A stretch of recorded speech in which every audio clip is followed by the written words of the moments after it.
भैया एक बात बताइए कि शरीर में आत्मा कहाँ होती है?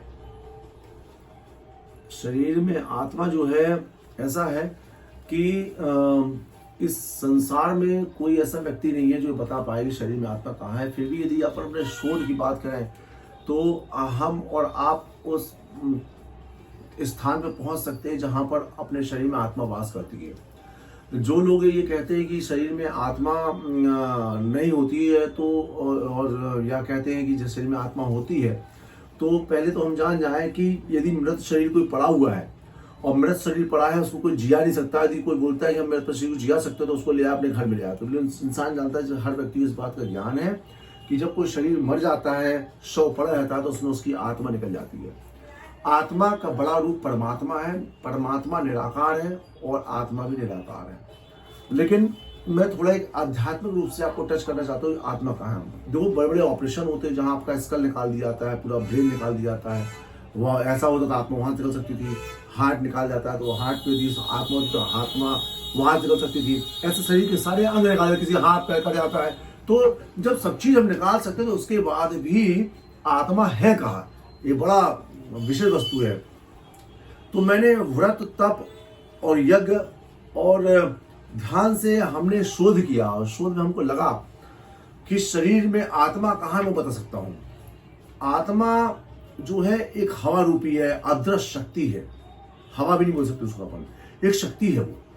न वो हवा है न वो कुछ है, वो एक अदृश्य कोई चीज है। मतलब जैसे अपन लीजिए, मान लीजिए कि कोई मोटर होती है।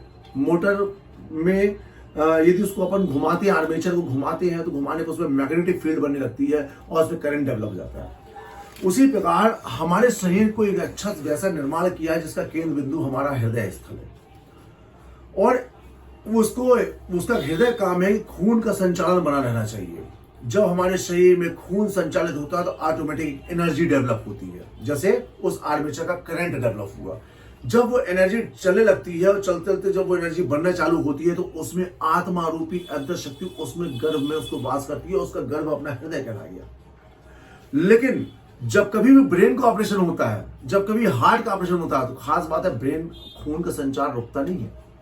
यदि आपका खून का संचार रुका तो आपका क्या होगा, जो मैग्नेटिक फील्ड जो बनती है, ये तो मैग्नेटिक फील्ड बात ही करेंगे, लेकिन जो फील्ड बनती है चलने पे, जो फील्ड बनती है वो फील्ड खर्च रुक जाएगी और आत्मा अपने स्थान से छूट हो जाएगी। तो आत्मा जब तक हृदय में आपके पास करेगी, हृदय मतलब ये नहीं कि आपने हृदय निकाल लिया, आत्मा वो सर्कुलेट होती रहती पूरे स्थान पर। उसका मुख्य स्थान तो हार्ट ही है, लेकिन वो एक फील्ड पे चलती थी। आपका खून चल रहा है, खून चलने से ऊर्जा बनती है और जब ऊर्जा बनती है तो उस ऊर्जा गर्भ में आके वो तत्व आके उसमें बैठता है। और जैसे ऊर्जा रुकेगी तत्काल वो आत्मा तत्व जो है जहां पे जिस स्थान पे होगी, तो जैसा बोला गया है कि शरीर के आत्मा निकलने के 10 द्वार हैं, तो उस समय आपकी आत्मा किस क्षेत्र में होगी, कि नीचे के क्षेत्र में होगी, कि मुंह के क्षेत्र में होगी, कि हृदय क्षेत्र में होगी, कान के क्षेत्र में होगी, उस क्षेत्र से वो निकल जाती है। तो मेरी बात आप समझे कि आत्मा ठीक जैसे करंट जनरेट करते हैं, करंट कैसा होता है, वही मोटर वही मैग्नेट बना के अपन जो है करंट डेवलप करते हैं और उसमें करंट अदृश्य शक्ति आदि करंट नाम की चीज। उसी प्रकार जब हमारा खून का संचार चलता है तो ऑटोमेटिक वो अदृश्य शक्ति उसमें गर्भ में जाती है। और ये कहाँ से होता है, खून का संचार उसके माँ के गर्भ से चालू होता है। वहां जो उसका हार्ट बन जाता है, जब खून का संचार उसका यहाँ चालू हो जाता है और एक समय जब वो उसका संचार खत्म होने लगता है तो आत्मा अपना मोक्ष को प्राप्त कर लेती है। मैं विनय पांडे एडवोकेट, आपको मेरा यह ज्ञान यदि अच्छा लगे तो मेरे इस चैनल को सब्सक्राइब करिए, शेयर करिए, ताकि हम आपको और आध्यात्मिक और विधि के बारे में मैं आपको बता सकूं। जय श्री कृष्ण।